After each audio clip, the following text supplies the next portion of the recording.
Agora estamos aqui com o Carmen Galan. Carmen, primeiramente é um prazer. Obrigada. E vou te apresentar para o pessoal de casa, para que eles também a conheçam, né? Obrigada. A Carmen, a formação dela inicial é em engenharia civil. Ela também é mestre na área de engenharia de estruturas. A Carmen, ela passou por uma transição na carreira e há 10 anos ela atua na área de psicoterapia. Carmen, primeiramente é um prazer. Obrigada. Bem-vinda, viu? Obrigada, gente. Muito obrigada. Carmen, estamos falando com uma pessoa técnica que migra, altera os assuntos, mas conhece muito das áreas verdes, das leis que ocorrem sobre esse tema em Osasco.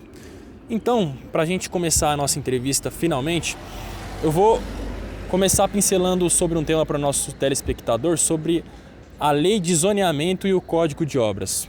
O que é isso? Eles são instrumentos para o planejamento urbano e para a regulamentação das construções, visando garantir o uso adequado do solo e a segurança das edificações. Carmen, aqui em Osasco, até onde eu sei, está sendo elaborado uma nova lei de zoneamento e o Código de Obras. Correto. Essa nova lei que está sendo implementada, caso ela seja aprovada, não sei em que pé está, você pode até me confirmar, ela é mais benéfica ou maléfica para Osasco? Bom, de maneira geral, a área técnica, tanto engenheiros como arquitetos que estão buscando essa nova lei de uso e ocupação do solo para um plano diretor de uma cidade, eles tentam fazer o melhor possível a partir daquilo que já está consolidado, que já está sendo feito, para que o munícipe se beneficie e as novas pessoas que vêm para a região também. Como em todo lugar, tem seus prós e seus contras. Nós aqui em especial somos de uma vila que chama Vila Campesina e inicialmente foi sempre uma área predominantemente residencial e devido à mudança de lei de uso e ocupação do solo, ela virá realmente a ter agora edifícios altos e uma área mais permitida, com permissão de comércio. E aí isso deve alterar muito a nossa vida, no geral, no dia a dia, o clima. Carmen, o que é a Lei de Zoneamento e o Código de Obras que pode ser implementado em Osasco? A Lei de Zoneamento, que seria a Lei de Uso e Ocupação do Solo, mais a Lei de Zoneamento, que vai dividir em faixas os bairros e vai colocar desde o que você vai poder implementar no bairro, qual vai ser a altura das edificações, quais vão ser os recuos, qual vai ser a permanência de uso desse local. Se vai ser mais comercial, se vai ser mais residencial, se vai ser mais comercial, qual vai ser a utilização dele. Então, como a gente tem uma lei de uso e ocupação de 1978, que já tem N leis complementares, então isso está sendo mudado. O que não foi mudado, pelo pouquinho que eu sei, foi em relação à lei da outorga, que é a lei da outorga que, no caso, é relacionada ao direito de edificar.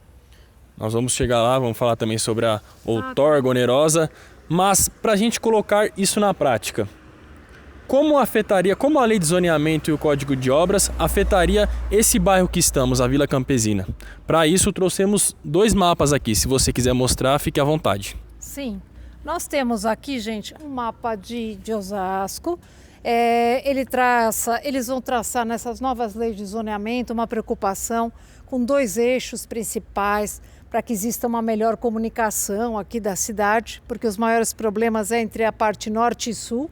Nós ficamos aqui nesse cantinho que chama Vila Campesina, até marquei aqui meio que em vermelhinho, esse amarelinho, que ia ser denominada como uma área ZR2, quer dizer, uma área que seria, no caso, residencial, como aqui está, e com esses sobrados geminados também, ou seja, originalmente os lotes aqui são 10 por 25 e poderia ser 5 por 25 e você poderia criar também construções geminadas. Mas a tradução é um pouco maior, então nós observamos hoje, na última reunião da devolutiva, nós temos aqui o nosso pequeno bairro, nossa pequena vila, onde você vê essa parte lilás, que é uma parte já consolidada também, bem urbanizada, onde você passando você vê os grandes shoppings que já foram fábricas. Então, só foi substituído grandes fábricas por grandes shoppings, ou grandes lojas automotivas também, que também existem nessa região.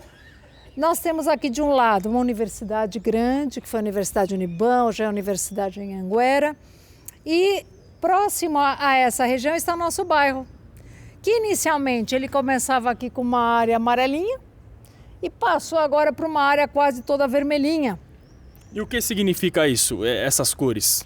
Assim, as cores vão dizer qual é a ocupação, se é uma zona que é muito concentrada, se já está totalmente urbanizada, se tem um aparato urbano. O que é o aparato urbano? É você ter justamente uma consolidação urbana. Aqui tem. Quanto mais vermelho, é mais populoso a região, seria isso? Não necessariamente. O que quer dizer que está mais vermelho ou está lilás? Que você pode ter empreendimentos com edifícios altos, por exemplo. Então, quando a gente analisa essa área vermelha, que hoje vocês passando pela vila vão ver que ainda existem residências, que essas residências podem ser alugadas de forma comercial, mas ainda não viraram edifícios altos. E aqui a probabilidade é que você sai de uma zona que aqui concede, né, nessa última minuta, para uma zona de expansão comercial, que está do lado de uma zona predominantemente residencial. E aí vai ser um conflito de interesses, de outorgas e etc. E nós nos vemos realmente numa situação um pouco complicada. Perfeito, Carmen. Já que você falou aí, uma das suas últimas frases foi outorga. Sim. Explica para quem está nos assistindo, o que é outorga onerosa, a outorga onerosa? A outorga onerosa, no caso, que é para a construção, para no caso aqui é de edificação. Geralmente isso é uma... Isso é já feito em todo o território nacional. Mas é uma lei, um decreto? É uma lei. Já consta na nossa legislação a outorga onerosa, que muitas vezes as prefeituras utilizam para que você possa, regiões que não estão densamente povoadas, você pode aproveitar e cobrar uma taxa, fazer um cálculo para que essas edificações sejam consolidadas e beneficie a cidade como um todo. As outorgas são feitas para isso, né? Não é que a pessoa vai receber, a prefeitura vai receber e acabou só por receber. Não, ela tem um objetivo que é fazer as melhoras. Nós aqui na nossa região só sentimos, antes até de serem aprovadas, eu não sei ainda se foi aprovada, mas deve estar para ser aprovada, a nova lei de zoneamento, nós percebemos que antes de ser aprovada, a outorga onerosa, eu imagino que seja outorga onerosa ou que não tem fiscal nenhum na prefeitura, porque realmente as construções que aqui estão sendo apontadas para ter um coeficiente de aproveitamento 4, que isso é uma coisa que está na legislação e uso e ocupação do solo, isso já está sendo feito. Então, só para explicar para a pessoa que está nos ouvindo, quando a gente fala em coeficiente de aproveitamento é o seguinte, você vai fazer uma edificação, pode ser um prédio, pode ser uma casa, pode ser um sobrado, enfim, você tem que respeitar determinadas distâncias em relação ao seu vizinho. Nós aqui já temos um protocolo antigo que, quando for para uso comercial, os recuos muitas vezes são a combinar com a prefeitura, o que dá um espaço muito grande. Antigamente não tanto, mas hoje dá. Hoje você tem coisa assim que a pessoa, se o terreno é 10 por 25, ela constrói praticamente 10 por 25 e deixa 1 metro para a entrada. Obras vistas aqui no início, que a gente até pode ver, né? Que são coisas absurdas e você não tem como reverter. Então, a pessoa que mora do lado, ela praticamente não tem como, porque ela, dependendo do que for aquele comércio, pode ser que a vida dela vire um inferno. Então a gente pode dizer que hoje a outorga onerosa ela favorece a chegada de novos empreendimentos imobiliários em Osasco? Muitos. Na nossa região, antes de ser aprovada o novo zoneamento, isso já tem ocorrido muito, infelizmente.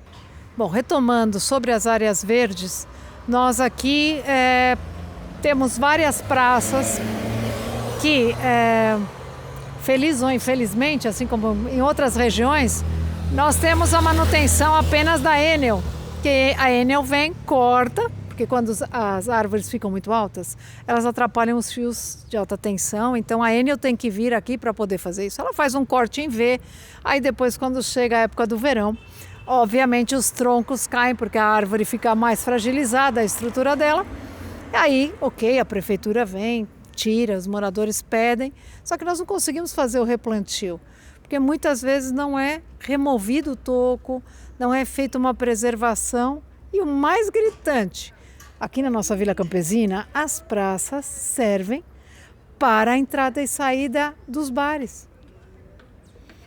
Ô Carmen, sobre tudo isso que a gente falou, Eu não sei se essa nova lei de zoneamento interfere com a lei do silêncio. Parece que é tudo muito permissivo também. há algum plano diretor em andamento para reduzir o impacto de novos empreendimentos imobiliários residenciais em Osasco? Você tem conhecimento de algum tipo disso? Olha, na lei de uso e ocupação, assim como nos planos diretor, qualquer plano diretor de qualquer vila, de qualquer cidade, desculpa, que o plano diretor é de uma cidade, me perdoem. Ele prevê isso justamente para quê? Para que os bairros não sejam totalmente sucateados. Aqui nós vemos regiões como Bela Vista, que foi extremamente ocupada por prédios. Então nós estávamos falando das áreas verdes, né? Nós estamos numa cota que é próxima à cota aqui do córrego. Nós temos mananciais de água que vêm da Cidade de Deus e das regiões mais altas. Para edificações altas, você vai dizer, poxa, tem tecnologia de sobra para fazer fundações. O problema é que todas as outras casas em volta dessas edificações criam um bulbo de tensões. Você coloca um grande prédio e a água vai ser empurrada para algum lugar. Então nós temos aqui já edificações que usam esse coeficiente de aproveitamento 4. Para quem não entender, é tipo, você tem um 10 por 25, você pode chegar a construir 4 vezes mais. Se os recuos não são respeitados, você praticamente não tem nem como rebocar a parede do vizinho. Isso aconteceu aqui com a gente. As latas acabam caindo. Você não tem ninguém que venha resolver. Então eu acho muito precipitado mudar o coeficiente de aproveitamento para 4, acho arriscado inclusive. E me parece que numa região que precisaria ser preservada a área verde, principalmente para ter a percolação de água em época de chuva, se tenta fazer o quê? Justamente o contrário. Então eu acho que é um pouco sério o que está acontecendo com a gente, aqui da vila. Ô, Carmen, outras em geral, né? em julho, a Prefeitura de Osasco chegou a realizar uma consulta pública sobre a lei de zoneamento e o Código de Obras. Você esteve nessa consulta? Estive. Ali foi uma devolutiva, eu participei não sei se é a segunda ou terceira, mas eu participei. A minha primeira foi em junho, que foi quando eles nos mostraram como ia ser. Inclusive é esse mapa. A gente até falava, nossa, a nossa areazinha aqui está meio amarelinha, para onde será que a gente vai? E depois a gente recebeu essa devolutiva em julho, que a nossa área ia para cá, praticamente vermelhinha. Essa vermelha que você vê aqui embaixo é a Cidade de Deus, é a área onde fica o banco, né? O Banco Bradesco, que é uma área fechada. Então agora você começa a entender, se você está numa vila que ela forma, né? Ela tem ruas aqui e está num vale aqui embaixo. De um lado a Vila Campesina, de um lado Autonomistas, e a água percola aqui em direção ao rio. Quanto mais você aumentar aqui, pior vai ser a drenagem, pior é a manutenção disso. E principalmente nós, que somos os munícipes, deveríamos ter sido um pouco mais, eu acho que respeitados. É isso que eu queria te perguntar.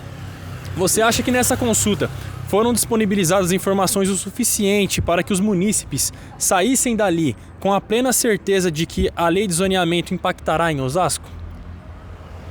Eu tenho minhas dúvidas, porque agora conversando com o vizinho, ele falou, não, mas graças a Deus a gente, mesmo que vai para ZR2, ainda a gente fica residencial. Eu falei, não, olha a devolutiva do último mapa.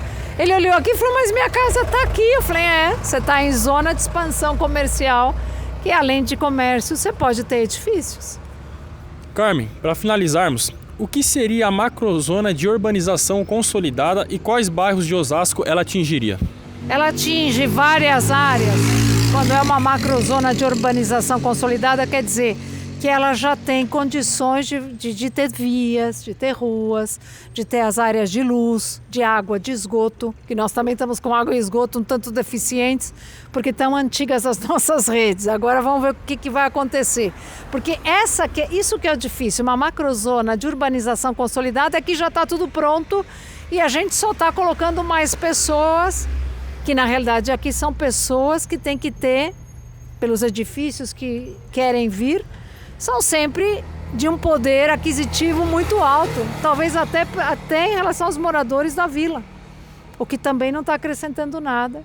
E o barulho dos bares, não estão sendo respeitadas crianças que aqui tem, que estudam na Fundação Bradesco, é bar do lado de escola, é muito desrespeito, infelizmente. Carmen, muito obrigado pela excelente entrevista, como uma pessoa técnica, como uma engenheira. Obrigado pela sua contribuição. Obrigada, gente. Eu que agradeço.